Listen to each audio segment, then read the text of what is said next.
Nears and dears ला friends में खुश आमदीद। दोस्तों, आजकल पाकिस्तान में इलेक्शन का टाइम है, तो इस टाइम जो है वो पार्टीज़ एक दूसरे पे इल्ज़ामात लगा रही हैं, जो उसने काम सही नहीं किया, उसने नहीं किया। मीडिया में आप एक जो है टर्म सुनते रहेंगे, पॉलिटिकल इंजीनियरिंग। जब इलेक्शंस होते हैं तो उस टाइम भी रिगिंग होती है या जो है वो मैनिपुलेशन होती है, तो इसमें ये टर्म इस्तेमाल होती रहती है। तो आज हम सीखते हैं पॉलिटिकल इंजीनियरिंग है क्या। पॉलिटिकल इंजीनियरिंग के दो तीन डेफिनेशंस हम देखेंगे जो डिफरेंट सोर्सेज से हमने जो है वो हासिल किए हैं। Political engineering is a use of paper statutes in the form of laws to achieve some desired effect. तो अपने मनमानी के नतायज, अपने डिज़ायर्ड जो है वो रिजल्ट्स हासिल किए जाएँ लॉ को जो है वो बेसिस बना के। मसलन अभी जो है वो पॉलिटिकल इंजीनियरिंग हो रही है, पीटीआई को जो है वो पॉलिटिकल पार्टी जो है पाकिस्तान की, उसको जो है वो बाहर किया जाए इलेक्शन से।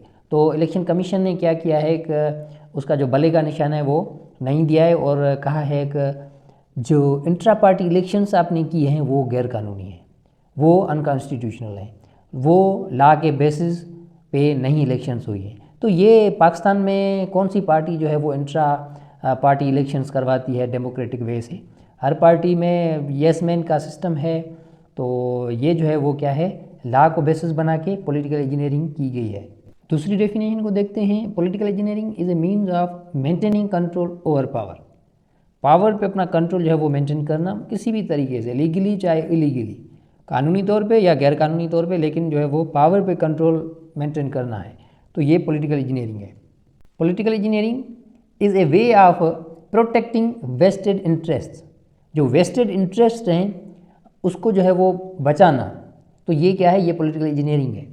कोई बंदा, कोई पार्टी, कोई डिक्टेटर, कोई किंग, कोई भी मोनार्क, कोई भी जो है वो हेड ऑफ द पावर, वो चाहे कि उसके ग्रुप के या उनके इंडिविजुअल जो इंटरेस्ट हैं वो मेंटेन रहें, उसका जो है वो कंट्रोल पावर पे रहे, तो वो कंट्रोल मेंटेन करे किसी भी तरीके से, लीगली तौर पे, इलीगली तौर पे, लेकिन उसको मेंटेन करे। तो ये क्या है, ये पॉलिटिकल इंजीनियरिंग है। लीगली तौर पे, लेकिन लीगली तौर पे कहने का मतलब है जैसा कि इलेक्शन कमीशन का फैसला है कि भाई पीटीआई का इंट्रा पार्टी इलेक्शंस कानूनी नहीं है, तो इस वजह से उसको जो अगर कोई भी किसी भी चीज़ को बाहर रखना है तो उसके सामने सीधी सी बात है, कोई ना कोई तो वजह तो देनी होगी ना।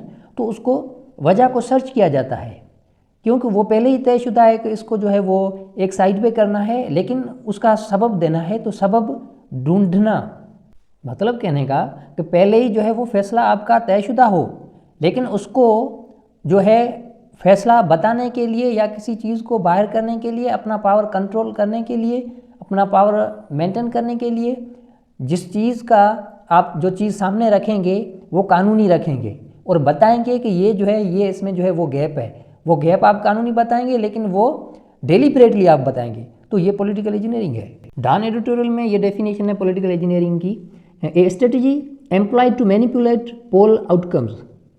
जो इलेक्शन है उसका आउटकम, उसको मैनिपुलेट करना, ये पॉलिटिकल इंजीनियरिंग है अकॉर्डिंग टू डॉन एडिटोरियल। ये संडे की है, संडे डेट है दिसंबर 24, 2023। This phenomena is particularly prominent just before elections. तो वेरी सिंपल, पॉलिटिकल इंजीनियरिंग का मतलब है एक चाल खेल कर टेक्निकल तरीके से किसी को जो है वो दबाना, किसी को बाहर करना इलेक्शन से या पॉलिटिकल सिस्टम से, या किसी को सपोर्ट करके किसी बंदे को लाना। तो ये पॉलिटिकल इंजीनियरिंग में फेवरेटिज्म भी हो सकती है, अपोजिशन भी हो सकती है। इसका जो मकसद वेरी सिंपल है, to favour certain parties or individuals at the cost of democratic principles.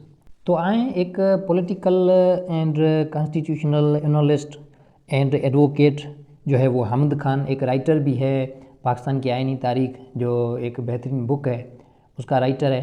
तो वो कैपिटल टॉक हामिद मीर का जो प्रोग्राम है उसमें आए, देखते हैं कौन सी डेफिनेशन बता रहा है पॉलिटिकल इंजीनियरिंग की। पॉलिटिकल इंजीनियरिंग जो कि एक कुव्वत जो है इस मुल्क में पिछले 75 साल से अपनी मर्जी की हुकूमतें लाने के लिए जो तरीक़ाकार अडॉप्ट करते हैं, जिसको हम पॉलिटिकल इंजीनियरिंग कहते हैं। तो डियर्स, ये असल में 4 जुलाई 2023 का कैपिटल टॉक का प्रोग्राम है, जिसमें हामिद मीर साहब, इसका जो बुक है हामिद खान का, उस पर प्रोग्राम किया है। जो बुक है, बुक का नाम है constitutional and political history of Pakistan. इसका जो है अब 4th एडिशन आ गया है। तो इस कैपिटल टॉक जो 4 जुलाई 2023 का है, उसमें तकरीबन इस बुक पे बात की गई है। आए आगे हामिद खान जो है वो पॉलिटिकल इंजीनियरिंग के कुछ एग्जाम्पल्स देते हैं। यानी रिग किया जाता है इलेक्शन, लोगों को इस पार्टी से उठा के दूसरी पार्टी में डाल दिया जाता है, कुछ लोगों को जो है सियासत से बाहर कर दिया जाता है, और इस तरह करके इसको हम पॉलिटिकल इंजीनियरिंग करके जो अपनी मर्जी के नताइज हासिल किए जाते हैं। तो दोस्तों, पाकिस्तान की तारीख सारी पॉलिटिकल इंजीनियरिंग से भरी हुई है। अगर देखा जाए तो एक इलेक्शन, जनरल इलेक्शन जो फर्स्ट जनरल इलेक्शन हुआ था 1970 में, वही फेयर इलेक्शंस हुआ था। उसके बाद जो भी इलेक्शंस हैं सारे मुतनाज़ हैं। तो इसमें जो है वो यस्टरडे संडे वाली जो डान है, तो इसमें पाकिस्तान की जो 75 इयर्स की पॉलिटिक्स है, ये हिस्ट्री है, इसमें पॉलिटिकल इंजीनियरिंग का जो बैकग्राउंड है जो चलता आ रहा है, तो उस हवाले से इन्होंने कुछ लिखा है। General Ayub Khan is known to have first manipulated the polls in his electoral contest against Fatima Jinnah in 1965. Another instance dates back to 1977 when Zulfikar Ali Bhutto allegedly attempted to get elected unopposed with the abduction of a rival candidate. Such tactics, including election day rigging to ensure a landslide, were responsible for the movement that led to his downfall. The 1990s marked an escalation in political engineering. The year 1997 witnessed Nawaz Sharif's ascent to power with a 2/3 majority, a victory trained by allegations of state-sponsored manipulation. The PPP, a dominant force, was reduced to a mere 18 seats. These events raised serious questions about the integrity of the electoral process.